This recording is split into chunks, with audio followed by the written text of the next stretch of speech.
Hey, this morning, a reminder that we are still in the thick of hurricane season. Tropical storm Hone reached hurricane status overnight. According to the Central Pacific Hurricane Center, Hone had winds of 80 miles per hour. At last check, it's a couple hundred miles from Honolulu. Right now, the island is under a tropical storm warning. Total rainfall from the storm could reach up to 12 inches. All right, here with meteorologist Kyle Robbs. I think it's a reminder that a lot of people like to travel now that, kids are back in school. But like you said, we're still in the thick of hurricane season. Yeah, that's why I always say if you're headed anywhere tropical during the summer, make sure travel insurance is a good idea because you never know. It's that time of year where storms could impact where you're headed. The chances are low, but you don't want to find out. Exactly. If you've gone there and you're trapped or you're trying to get a last-minute flight out or you want to go somewhere and a storm heads that way.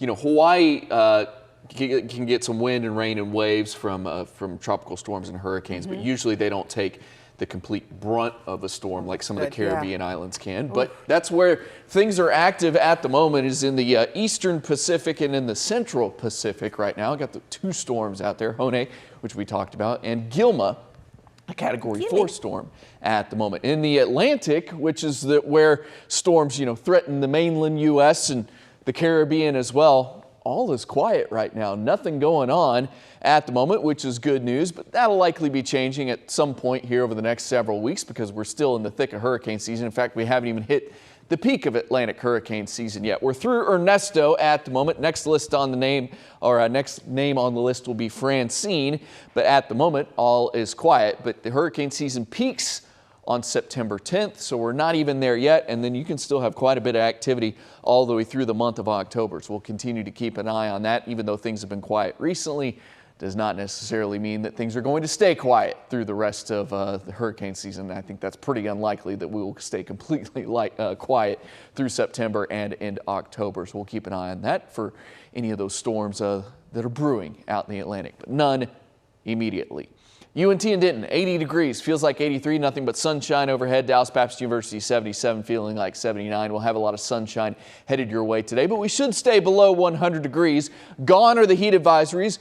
Gone are the excessive heat warnings. I think it's been a little while since we have not had any heat advisory or excessive heat warning in place in any part of North Texas, but we have that going for us right now. They've shifted up toward Wichita Falls, pretty much all of Oklahoma underneath the heat advisory. And then there you go, those excessive heat warnings for the upper Midwest and also the northern plains there. I said this yesterday, you can have a good idea of where high pressure is located or where that heat dome is located by just looking at the map and where heat warnings and excessive heat advisories are in place. And when I show you where high pressure is located, yeah, it's shifted to the north of North Texas, and it's going to hang out in that area through the upcoming week, maybe drifting off to the east a little bit as we head toward the midweek time frame. Doesn't mean that we're going to immediately cool off, but most of this week our highs should be held below 100 degrees, and as high pressure really shifts away late week and into the weekend, that'll open the door for an unsettled pattern to return. I have rain and I have cooler temperatures on the way through Labor Day. Now, is it going to be,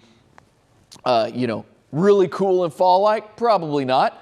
But by the time we head through next weekend, I at least have most of Texas and most of North Texas picking up some sort of rain. A little early to fine-tune exact totals at the moment. We will iron out timing, we'll iron out coverage as we head through the upcoming week. But here's hoping for maybe a quarter, a half an inch for quite a few of you with maybe a little higher totals here or there. What I do know is the fact that we'll have rain around and the fact that we'll have a little more cloud cover around, that will help hold down the temperature. In the meantime, it's upper 90s, getting close to that 100 degree mark, but I do think we stay below it. But then it's 95 Saturday, 94 Sunday, 92 Sunday. My Labor Day forecast, a high of only 90 right now, but it does come with a 40% coverage of showers and storms. I wouldn't cancel any Labor Day plans at this point. We will absolutely just keep an eye on the forecast as we get closer for any timing coverage of that rain. But as of now, it looks like just some scattered stuff around through the weekend, which wouldn't warrant completely canceling any plans. But you might have to work on some changes as we get closer. But that's still a week away. We'll keep an eye on it. All right.